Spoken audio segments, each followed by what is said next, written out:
Hello guys, सबका स्वागत है हमारे यूट्यूब चैनल में। देखिए गाइस, हम खाना पका रहे हैं। सुबह के बज रहा है 6। आप लोग कैसे हैं गाइस? उम्मीद करते हैं आप लोग बहुत अच्छे हैं। देखिए हम खाना बना रहे हैं क्योंकि हमारा दाल फफा रहा है गाइस।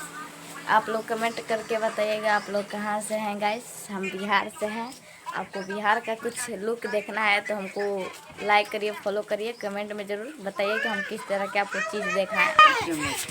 क्या हो रहा है? हम तुम्हारे क्या लगते हैं? बताओ बताओ, क्या लगते हैं? मम्मी। खड़ा होकर बताओ। तो गाइस, मैं इसकी मम्मी लगती हूँ। हमारी मम्मी वो है उसकी मम्मी। चलिए गाइस, दिखाते हैं आप सभी को और कुछ। आप सभी को एक और चीज़ दिखाना चाहती हूँ। ये देखिए, ये है पापा के परी और मैं हूँ पापा के पाड़ा। तुम क्या हो, पाड़ा की पाड़ी?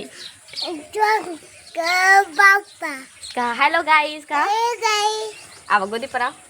तो गाइस सुनवाते हैं, इसके मुझ से बोलते हैं हाय करो, हाय करो, कहो आओ गाइस। चुमा दे दो, चुमा दे दो। हाँ देखो गाइस, से चुमा भी दे रहा है। और देखिए गाइस, बिहार का लुक।